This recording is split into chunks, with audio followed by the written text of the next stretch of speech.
Olá a todos, bem-vindos a mais um vídeo aqui no Sol da Ciência. Eu sou a Simone e vou continuar hoje contando um pouco mais para vocês sobre o nosso esqueleto, o cálcio e mais algumas outras coisinhas. Bom, não sei se você sabia, mas no início da nossa vida, quando a gente está lá dentro da barriga da nossa mãe ainda, o nosso esqueleto é na verdade feito de cartilagem. Ele não é feito das mesmas coisas que nós temos. Se você ainda não sabe, cartilagem é o mesmo material que compõe as nossas orelhas. Então, o nosso esqueleto, no início da nossa vida, é super frágil. Ao longo da gestação, essa matriz de cartilagem vai dando espaço a um conjunto de células que vão ser capazes de mineralizar essa matriz. Ou seja, fazer com que o cálcio entre em contato com todas as proteínas que estão ali, enrijecendo o material ósseo. Duas células se destacam nesse processo de calcificação dos ossos. Uma delas é o osteoclasto e a outra é o osteoblasto. O osteoblasto é responsável por sintetizar as proteínas que vão compor a matriz óssea. Essa matriz vai ser preenchida com proteínas e o cálcio. Então, o osteoblasto vai fazer com que os nossos ossos fiquem cada vez mais mineralizados.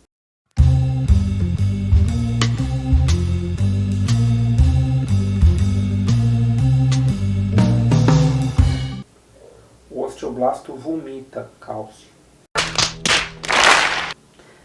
Na verdade, o processo é bem mais complexo do que simplesmente... Nossa, é super complexo, é uma cascata mesmo de eventos. Mas no fim das contas é isso. O osteoblasto secreta a matriz e a matriz é impregnada de cálcio.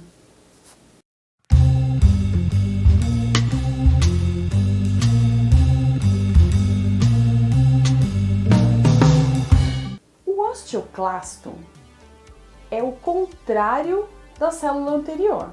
Enquanto o osteoblasto deposita a matriz, o osteoclasto vai retirar o cálcio, fazendo o processo de desmineralização.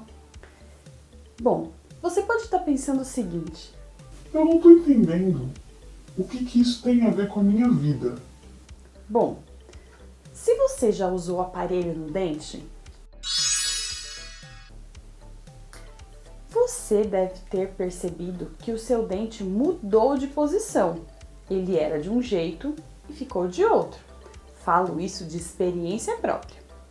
Bom, para que o nosso dente consiga mudar a posição dele, é necessário a ação dessas duas células. Quando a gente coloca o aparelho no dente, aquela estrutura que está fixando o dente vai fazer pressão de um dos lados no osso onde esse dente está. Então, nesse ponto que ele está pressionando, os osteoclastos vão agir retirando o cálcio. E aí o dente tem um espacinho que pode ser ocupado. Mas o espaço do lado que foi formado não pode ficar aberto, senão esse dente vai acabar escapando de onde ele está. Não é isso que a gente quer. Então, o osteoblasto vai depositar uma nova matriz, preenchendo esse espaço. Entendeu? Por isso que o tratamento no dente é tão demorado. Essa ação tem que ser lenta e muito bem pensada, porque senão, se houver uma desmineralização dos ossos aonde o dente está encaixado, a gente corre o risco de perder todos os nossos dentes. E não é isso que ninguém quer, não é mesmo? Bom, mas a ação dessas células não tem a ver só com o aparelho no dente. Caso você já tenha quebrado algum osso, eu nunca passei por essa experiência, mas quem agiu sobre esse espaço foi justamente o osteoblasto. Quando o osso está quebrado, ele está separado. O osteoblasto vai secretar uma nova camada de cálcio para que esse osso possa se unir novamente, ficando íntegro outra vez. Bem, observando essa capacidade de regeneração dos ossos, um médico da então União Soviética chamado Gravil Livanov. Peraí que eu vou falar de novo, porque tem um negócio que não é amigo. Deixa eu ver como é que se escreve, para ver se eu consigo te ajudar. Eu procurei no Google como é que lia em russo. Gravil e Livanov. Gravil e Livanov. Ilivanov. Livanov.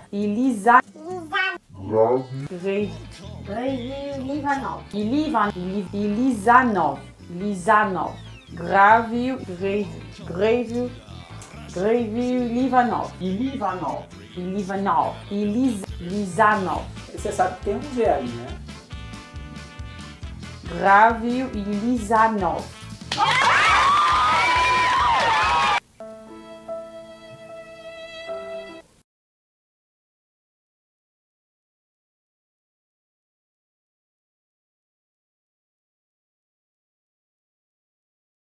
E é o nome do instituto onde se faz o nome do hospital Ah, é? que faz. Bem, observando essa capacidade de regeneração dos tecidos do esqueleto, um médico da então União Soviética chamado Gravil e Lisanov bolou uma técnica para fazer com que pessoas que tivessem nascido com uma perna mais curta que a outra, ou que alguém que tivesse quebrado os ossos e perdido bastante tecido do osso, pudesse ter uma possível recuperação. Então, o que ele imaginou? Uma estrutura que fixaria esse osso por fora do membro, ok? E uma técnica que iria quebrar o osso e esperar ele crescer novamente. Quebrar e crescer novamente. Quebrar e crescer novamente. Essa técnica é usada desde 1950 para fazer com que essas pessoas tenham novamente os membros de um tamanho adequado. Então, por exemplo, se alguém perdeu 3 ou 4 centímetros de osso por conta de um acidente em que ele quebrou a perna, essa técnica ajudaria bastante na recuperação e na qualidade de vida dessa pessoa. Ou então, alguém que nasceu com uma perna que fosse menor do que a outra. Bom, como a gente sabe que muitas vezes essas técnicas podem ser usadas para fins estéticos, algumas pessoas estão procurando diversos hospitais no mundo e estão pagando até $50 mil para ter os seus membros esticados.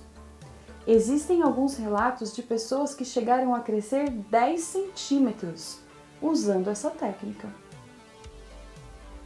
Bem, se você observar bem, as duas técnicas que eu citei no vídeo de hoje são muito semelhantes. Tanto a técnica de colocar os nossos dentes em ordem, quanto a técnica de fazer com que os ossos cresçam, elas vão levar em consideração a ação dessas duas células tão importantes no nosso corpo.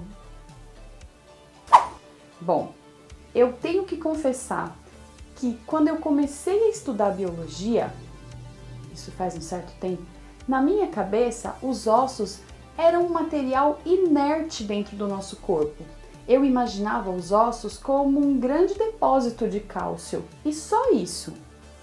Mas, conforme eu fui estudando, eu fui percebendo que os ossos são um tecido muito vivo. Nós temos muitas células. Como essas células funcionam e o que mais o esqueleto faz, eu conto para você no próximo vídeo. Eu me despeço por aqui. Até a próxima. Tchau, tchau! Ah, não esquece, curte, compartilhe e se inscreve no nosso canal. Tchau, tchau!